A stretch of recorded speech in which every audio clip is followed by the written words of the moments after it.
ایسی مخلوق ہے جس کے اندر تین زندگیاں ہیں اکٹھی. مثلاً ہمارا وجود ہے، زندہ وجود ہے، اور اس کو خوراک چاہیے ہوتی ہے، یعنی کہ وٹامنس ہیں، پانی ہے، فوڈ ہے، اس کے بغیر ہمارا جسم سروائیو نہیں کر سکتا. ایسا ہے نا جی. دوسرا جو زندہ چیز ہے وہ ہمارا مائنڈ ہے. اب مائنڈ جو ہے نا، ہماری باڈی کی جو انرجی ہے اس کا 20% صرف یہ 2% ہوتا ہے پوری باڈی کا، 2%، لیکن اس کو انرجی چاہیے ہوتی ہے 20%. تو 20% انرجی یہ کھا جاتا ہے، اور یہ ایک زندہ چیز ہے. اور اس کی جو انرجی ہوتی ہے یا اس کی جو زندگی ہوتی ہے وہ سوال ہوتی ہے. ہمارا جو مائنڈ ہے روزانہ 65,000 سوال کریٹ کرتا ہے، روز 65,000 سوال یہ جنریٹ کرتا ہے. اور اس میں سے اگر جواب میکسیمم کے ملتے جائیں، جتنے ملتے جاتے ہیں اتنا یہ بڑا ہوتا جاتا ہے، اتنا یہ برین ہمارا اچھا ہوتا جاتا ہے. اتنا کہتے ہیں بریلینٹ آدمی. اس کی وجہ یہ ہے کہ اس کے پاس میکسیمم سوالوں کے جواب ہوتے ہیں. اور یہ 65,000 سوال روزانہ کریٹ کرتا ہے. 100 اپارچونیٹیز کریٹ کرتا ہے انسان کے لیے روز. یہ نئی سے نئی مختلف چیزوں کی، ہیلتھ کی، فائنینشیل، آپ کی وہ ریلیشنز کی 100 اپارچونیٹیز یہ روز کریٹ کرتا ہے آپ کے لیے کہ آپ اس طرح کر لیں، اس طرح کر لیں، اس طرح کر لیں. اسی لیے ہر جہاں پہ ایشو آتا ہے تو مائنڈ آپ کو جواب دینا شروع کر دیتا ہے، اس کا سلوشن نکالنا شروع کر دیتا ہے. یہ اس کا کمال ہے.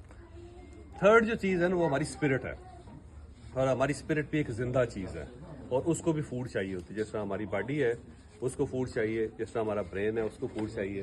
تھرڈ جو ہوتی ہے ہماری اسپرٹ ہے، اس اسپرٹ کو بھی فوڈ چاہیے ہوتے ہیں.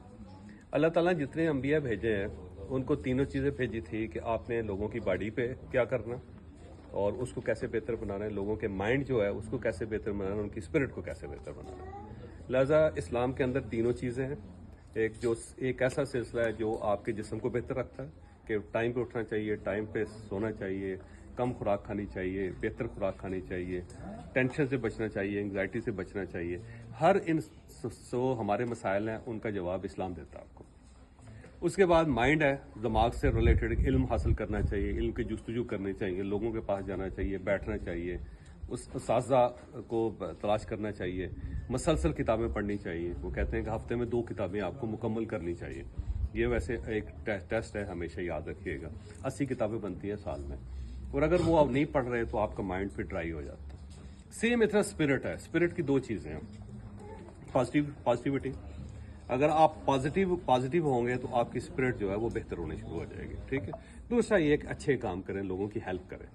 دوسرا یہ کہ ہیلپ کریں، جتنا آپ ہیلپ کریں گے آپ کی اسپرٹ بہتر ہوگی. تو اسلام کے اندر ایک جو اسپرٹ کے اوپر کام کرنے والے لوگ ہیں ان کو کہتے ہیں صوفی. ٹھیک. وہ صرف اسپرٹ پہ کام کرتے ہیں، وہ آپ کی باڈی پہ اتنا کام نہیں کرتے، مائنڈ پہ اتنا کام نہیں کرتے، صرف اسپرٹ پہ کام کرتے ہیں، وہ فوکس کر لیتے ہیں. ٹھیک ہے نا جی. تو یہ جو ان کو کہتے ہیں صوفی. صوفی کا جو لفظ ہے نا 2 جگہوں سے نکلا ہے. ایک تو جتنے بھی دنیا کے اندر مذہب ہیں، وہ جیوشزم ہو، وہ کرسچینٹی ہو، وہ اسلام ہو، ان سب کی جو بیس ہے وہ ہے یہ آتش پرستی. جو آتش پرست تھے انہوں نے پہلی مرتبہ مذہب کی فاؤنڈیشن بنائی تھی، اس کی پراپر انہوں نے ریچولز کریٹ کی تھی. تو اس کے افیکٹس ہیں، جیوشزم پہ بھی ہے، کرسچینٹی پہ بھی ہے، اسلام کے اندر بھی ہے ساری. تو وہ جو زورینسٹ جن کو کہتے ہیں نا، جو آتش پرست ہوتے ہیں، وہ ایک لباس پہنتے تھے جس کو صوف کہتے تھے. وہ صوف ہوتا تھا بڑا، یہ بالوں کی بنی ہوئی اون اور اس کے اندر بھیڑوں کی بال ملا کے وہ بڑا موٹا ہوتا تھا اور آپ کو سردی سے بچاتا تھا، کیونکہ سارے علاقے میں سردی بہت زیادہ تھی. تو ایک ہی جبہ سے پہن لیتے تھے صوف. تو وہ صوف پہننے والے لوگ جو ہوتے ہیں ان کو صوفیہ کہتے ہیں. ایک تو یہ. دوسری بیس جو ہے، رسول اللہ صلی اللہ علیہ وسلم نے جب بہت ساری چیزوں کی بنیاد رکھی تو مسجد نبی میں انہوں نے ایک چبوترا بنایا تھا جسے صوفہ کا چبوترا کہتے ہیں. جیسے 70 ان کے صحابہ تھے اور ان کو باقی دنیاوی کاموں سے آزاد کر دیا تھا. ان کی نہ کوئی فیملی تھی اور نہ انہوں نے کوئی روزگار کا بندوبست کرنا ہوتا. تو وہ صرف اور صرف وہاں پہ بیٹھتے تھے، وہیں پہ پڑھتے تھے. وہیں پہ جو مدینہ منورہ کے لوگ تھے کھجوریں لٹکا جاتے تھے، وہاں سے کھجوریں کاٹ کے توڑ کے کھا لیتے تھے. اور اگر کسی کے پاس کوئی کپڑے ہوتے تو وہ کپڑے بھی وہاں رکھ جاتا تو وہ اپنے ناپ کے کپڑے ہی پہن لیتے. جوتے بھی کوئی ایکسٹرا لوگ رکھ جاتے تو وہ اپنے ناپ کے جوتے بھی پہن لیتے. خوراک کا اس طرح بندوبست ہوتا تھا اور وہیں پہ رہتے تھے وہ. اور ان کو رسول اللہ صلی اللہ علیہ وسلم جو ہے نا تعلیم دیتے رہتے تھے، ہر وقت کوئی سوال کرتے رہتے تھے ان کو. وہ جو صحابہ صفہ ہیں وہ صوفیہ کی پہلی جماعت تھی جو اسلام نے کریٹ کی تھی. تو صوفیہ کے بارے میں کہتے ہیں یا تو اس صحابہ صفہ کے ساتھ ان کا تعلق ہے، یا پھر انہیں یہ جو آتش پرست ہے جو صوف یا صوفیہ ہیں ان کے ساتھ ان کا تعلق ہے. لیکن بہرحال یہ اسپرٹ کے اوپر کام کرتے ہیں. اب اس میں بہت سارے سلسلے ہیں، بہت سلسلے. کوئی بغداد سے چل رہا ہے، کوئی کائرو سے چل رہا ہے، کوئی اس طرح ایسٹرن یہ جو سائڈ ہے نا سینٹرل ایشیا اس سے چل رہا ہے. تو سینٹرل ایشیا کا جو ہے نا صوفیہ کرام ان کی بہت زیادہ یہ بڑے پھیلے ہیں تیزی سے. اس کی وجہ یہ ہے کہ یہاں پہ آبادی زیادہ تھی, تو سینٹرل ایشیا سے نکلنے والی ہر چیز جو ہے بڑی تیزی سے پھیلی ہے. انڈیا میں گئی ہے اور سینٹرل ایشیا کے اندر, پھر ٹرکی کے اندر, پھر رشیا کے اندر, پھر چائنا کے اندر اس نے افیکٹ کیا ہے. تو یہاں یہ جو ازبکستان ہے یہاں پہ 7 پیر ہیں ان کے.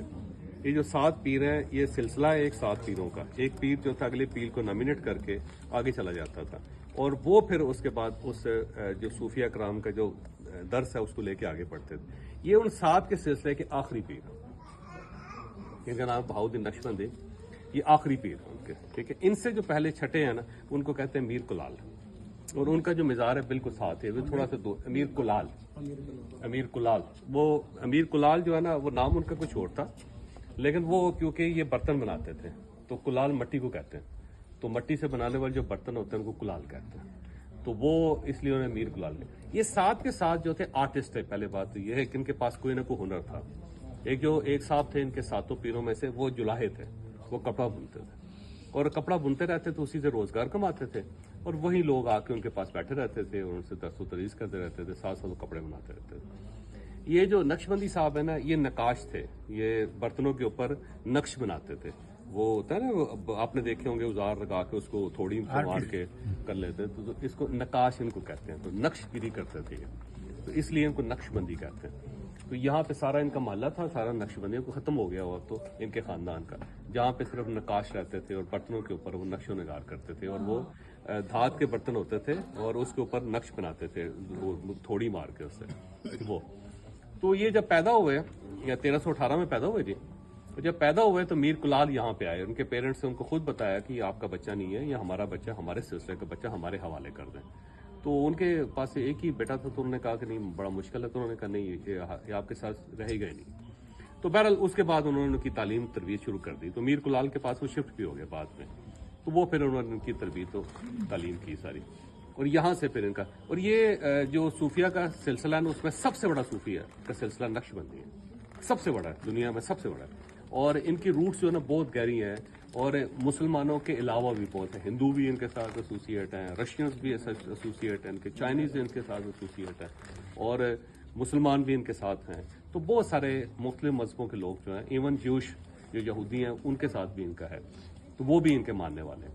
تو نقش بندی سلسلہ پھر انہوں نے بعد میں اسٹارٹ کیا تھا, اور انڈیا کے اندر, پاکستان کے اندر بہت زیادہ ان کی وہ لوگ ماننے والے ہیں. یہیں پہ رہے ہیں وہ, اور یہیں پہ ان کا انتقال ہوا ہے. اور پھر یہاں پہ ایک بدعت سٹارٹ ہو گئی, وہ یہ تھی کہ ان کا اب انہوں نے آگے فینس لگا دیا. آپ دیکھیے گا لوگ ان کو چومتے تھے سامنے پتھر کو, اور اس کا طواف کرتے تھے, 7 پھیرے لگاتے تھے. تو وہ ذرا ایک بدعت سی سٹارٹ ہو گئی ساتھ. پھر انہوں نے اس کے پابندی, میں جب آیا فرسٹ ٹائم تو یہاں پہ لگا رہے تھے بندے پھیرے جو نا اس میں, تو پھر ان کے جو سٹون ہیں وہ کالے ہو گئے ہوئے ہیں. وہ کہتے ہیں کہ انہوں نے لوگوں کے دکھ تکلیفیں اور گناہ چوس چوس کے وہ پتھر کالا ہو گیا ہوا, ان کا خیال ہے. پھر یہاں پہ ایک پانی ہے, اس کو آب زمزم سے تشبیہ دیتے تھے لوگ, اس کا آب زمزم سمجھ کے پیتے تھے. تو وہ بھی انہوں نے اب سکھا دیا یا تھوڑا سا اس کے اوپر کر دیا, پابندی لگا. پھر یہاں پہ ایک درخت تھا, میں خود دیکھا کہ لوگ نیچے جھک کے نا اس کے سے گزرتے تھے سارے.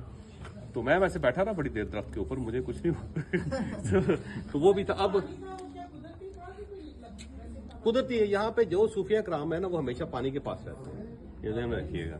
پانی کا چشمہ جو ہوتا ہے نا سب سے پہلے وہ اس کے اوپر قبضہ کرتے ہیں. اس کا وجہ یہ ہوتی ہے کہ لوگ وہاں پہ آتے ہیں اور وہیں سے ان کو تعلیم و تربیت دیتے ہیں. یہ یا کسی باغ کے پاس رہیں گے جہاں پہ پھل ہوں گے. تو یہ پانی ان کا قدرتی کا چشمہ تھا, تو وہ آب شفا بھی سمجھتے تھے لوگ, اس کو آب زمزم سے زیادہ اہمیت بھی دیتے تھے. اور اس کی بنیادی وجہ یہ ہے کہ کیونکہ خانہ کعبہ مکہ یہاں سے بہت دور ہے. جب دور ہو نا تو آپ جا نہ سکیں تو پھر آپ قریب ترین کوئی نہ کوئی ریچول تلاش کر لیتے ہیں. جیسے وہ کہتے ہیں والدین کی خدمت کریں تو 7 حجوں کے برابر ثواب آ جاتا ہے, کیونکہ وہاں جانا پڑتا ہے نا, تو وہ ایک شارٹ کٹ راستہ تلاش کرتے ہیں انسان. جبکہ حج ہے, والدین کی خدمت ہے, دونوں ایک جیسے کیسے ہو سکتے ہیں؟ جلیبی ہوتی ہے, حلوہ ہوتا ہے جی, فرق ہوتا ہے دونوں میں. اس کو کیسے ایک مکس اپ کیا جا سکتا ہے؟ اسلام میں بڑی کلیئر لائن ہے, اس کے اندر کچھ چیز امبیگوٹی نہیں ہے ساری. اس لیے وہ کہتے ہیں اللہ تعالیٰ نے جو آخری مذہب اپنا بھیجا نا عرب میں بھیجا. عرب کی وجہ یہ ہے کہ دنیا میں صرف 2 زبانیں ایسی جس میں امبیگوٹی نہیں ہے. ایک عربی میں نہیں ہے, 70 تو اونٹوں کی قسمیں ہیں. جب وہ اونٹ لکھیں گے نا, کوئی ایک لفظ لکھیں گے تو اس کا پورا ایک مطلب ہوگا. جیسے رسول اللہ علیہ وسلم کی جو اونٹنی تھی ان کا نام کیا تھا؟ قصوہ. اب قصوہ جو ہے اس اونٹنی کا نام نہیں تھا. قصوہ سفید اونٹنی کو کہتے ہیں. تو ہر جو اونٹنی ہوگی جس پہ قصوہ لکھا ہوگا سفید ہوگی اور اونٹنی ہوگی. اب یہ سفید اونٹنی اس لیے استعمال کی جاتی تھی کہ سفید اونٹنی کی سپیڈ دوسرے اونٹ سے 3 گنا زیادہ ہوتی تھی، اس لیے رسول صلی اللہ علیہ وسلم نے ہجرت کی تو قصبہ پہ کی. اور دوسرا یہ ہے کہ ایک اونٹنی ہوتی ہے جس کے وہ کان کاٹ دیتے ہیں اور اس کی سپیڈ بھی بڑی زیادہ ہوتی ہے. تو یہ نا صرف قصبہ اونٹ کی سفید ہوگی، اونٹنی ہوگی تو اس کا نام قصبہ ہوگا. یعنی جہاں قصبہ لکھا ہوگا تو امبیگوٹی نہیں ہے. اب یہ کیمل نہیں ہے. اگر کیمل ہوگا تو امبیگوٹی ہے کہ وہ مرد ہے یا وہ عورت ہے، ٹھیک ہے، میل ہے فیمیل ہے، اور اس کا قد کیا ہے، 2 کوہان ہے 1 کوہان ہے. لیکن جب قصبہ ہوگا تو اس کا مطلب یہ ہے کہ اونٹنی ہے سفید رنگ کی. تو 70 قسم کے اونٹوں کے بارے میں لفظ ہیں عربی کے اندر. اس کی بنیادی وجہ یہ ہے کہ ہر لفظ جو ہے اس کو پورا ڈسکرائب کرتا ہے. تو آخری مذہب عربی میں اس لیے آیا کہ اس کے اندر امبیگوٹی نہیں ہے. اور دوسری جو لینگویج ہے وہ فرینچ ہے. فرینچ لینگویج کے اندر بھی کوئی امبیگوٹی نہیں ہے. وہاں پہ بھی اس لیے اس کو ڈپلومیٹک لینگویج کہتے ہیں. جتنے ڈپلومیٹک اکارڈ ہیں پوری دنیا میں وہ فرینچ میں لکھے جاتے ہیں یا عربی میں لکھے جاتے ہیں، کیونکہ دونوں زبانوں میں کوئی امبیگوٹی نہیں. انگلش کے اندر بہت امبیگوٹی ہے، ہر زبان کے اندر بہت. اردو کے اندر بے تحاشا امبیگوٹی ہے. جناب جو ہے نا تنزن بھی کہہ سکتے ہیں، جناب خاموش ہو سکتے ہیں. اب دیکھیں جناب والا صاحب لیکن ایک ہی لفظ ہے، معنی بدل گیا ساتھ کیونکہ ایکسپریشن کے ساتھ. ان دونوں زبانوں میں ایکسپریشن نہیں ہے، لفظ ہے کلیئرٹی. تو وہ ہے. تو اسلام کے اندر امبیگوٹی نہیں ہے. حج حج ہے، نماز نماز ہے، والدین کی خدمت والدین کی خدمت ہے، بیوی کی خدمت بیوی کی خدمت ہے. وہ انٹر لنک نہیں ہوتی آپس میں. اور یہی کمال ہے کہ کلیئر لائن ہے اس میں کوئی. اور ویسے اس کی وجہ یہ کہ جتنے اللہ تعالیٰ نے مذاہب بھیجے نا جی، تو اس کے اندر کچھ نہ کچھ لوگوں نے اعتراض کیا آخر میں. تو اللہ تعالیٰ سارے اعتراض اکٹھے کر کے نا ایک ہی جگہ اس نے کہا لو جی یہ مکمل ہو گیا، اب کوئی اعتراض نہیں ہے اس کے اوپر. تو بلکہ بڑی دلچسپ بات یہ ہے کہ یہ اسلام جو ہے یہ دنیا کا واحد مذہب ہے جس کے اندر کوئی چیز حلال نہیں ہے، جس کے اندر کوئی چیز حرام نہیں ہے. یہ پورا تصور ہی ختم ہو گیا. اس کی وجہ صرف کنڈیشن ہے کہ اگر آپ حالت روزہ میں ہیں تو آپ پہ تمام حلال بھی حرام ہو چکے ہیں. اور اگر آپ نے زندگی بچانی ہے، زندگی کا سوال ہے، تو ہر حرام جو وہ بھی حلال ہو گیا کنڈیشن پہ. یعنی اس کو اڑا دیا. جبکہ دوسرے مذہب جو ہے اس کے اندر یہ کنڈیشن چینج نہیں ہوتی، جو بھی ہے وہ وہاں پہ انہوں نے ختم کر دیا. دنیا کا واحد مذہب ہے جس میں عبادت کے لیے عبادت گاہ کی ضرورت نہیں ہے، جبکہ ہر مذہب میں عبادت گاہ کی ضرورت ہے. آپ چرچ کے بغیر عبادت نہیں کر سکتے، کرسچن عبادت نہیں کر سکتے، جیوش سیناگوگ کے بغیر عبادت نہیں کر سکتے، انہوں نے وہاں پہ جانا ہی جانا ہے سر. اور ہندو جو ہے وہ اپنے ٹیمپل کے بغیر عبادت نہیں کر سکے گا، اس نے جانا ہی جانا ہے. بدھسٹ جو ہے ٹیمپل کے بغیر عبادت نہیں کر سکے گا، اسے جانا ہی جانا ہے. مسلمان جو ہے کسی وقت بھی نماز پڑھ سکتے ہیں، کسی جگہ بھی پڑھ سکتے ہیں، اس کے لیے عبادت گاہ کی ضرورت نہیں ہے. انہوں نے درمیان سے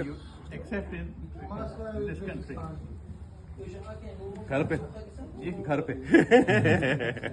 اچھا یہ بھی ہے، آپ بیٹھ کے پڑھ سکتے ہیں، آپ کھڑے ہو کے پڑھ سکتے ہیں، آپ لیٹ کے پڑھ سکتے ہیں، آپ ہاتھ اٹھا کے پڑھ سکتے ہیں، آپ ہاتھ باندھ کے پڑھ سکتے ہیں، بغیر ہاتھوں کے پڑھ سکتے ہیں، آپ وضو جو ہے اس کے ساتھ کر سکتے ہیں، بغیر وضو کے پڑھ سکتے ہیں. بس اللہ کے ساتھ کنیکشن ہونا چاہیے. تو یہ انہوں نے درمیان سے ختم کر دیا معاملہ صاحب، اڑا دیا اس کو. پھر دنیا کا ہر مذہب جو ہے نا اس کے اندر ہے اللہ یعنی جو گاڈ ہے اور بندے کے درمیان ایک بندہ ہوتا ہے. اس بندے کے بغیر آپ عبادت نہیں کر سکتے. جو ہیں کرسچن ہیں ان کو پادری چاہیے. پادری کنیکشن پیدا کرے گا دونوں کے درمیان. تو درمیان میں پادری ہوگا کہیں نہ جگہ کھڑا. پنڈت ہوگا ہندوؤں میں. مسلمانوں کے اندر کسی کی ضرورت نہیں ہے. آپ نے بس پڑھنا شروع کر دیا، ٹھیک. اور جو 3 بندے ہیں تو کسی کو آپ آگے کھڑا کر دیں. تو وہ ساری اس نے ختم کر دی. پھر ساتھ اللہ تعالیٰ نے قرآن مجید میں دعویٰ کیا کہ میں نے اس کو آسان بنا دیا، ٹھیک ہے. اس کو مشکل ہم نے خود بنایا. قرآن میں جب اللہ تعالیٰ دعویٰ کر دیا کہ یہ آسان ہے تو مشکل ہم نے خود بنایا اس کو. تو بڑا آسان ہے اس کو ایک طریقے سے پڑھیں گے تو بہت ہی آسان ہے. بہت اس کو کتاب کی طرح پڑھیں کبھی آپ. ہم عقیدت سے پڑھتے ہیں، عقیدت جو ہے راستے میں رکاوٹ بن جاتا ہے. تو آپ کسی دن اس کو کتاب کی طرح پڑھ کے دیکھیں. اس لیے میں لوگوں کو کہتا ہوں کہ آپ صرف ترجمہ پڑھیں پہلے، عربی میں بعد میں آئے. صرف ترجمہ پڑھ لیں، ایسا لیں جس میں صرف ترجمہ عربی کا نہ ہو، تاکہ وہ عربی کی وجہ سے نا ہم پھر نا اس کو کیری نہیں کر سکتے. اور صرف اگر ترجمہ ہوگا تو کیری کر لیں.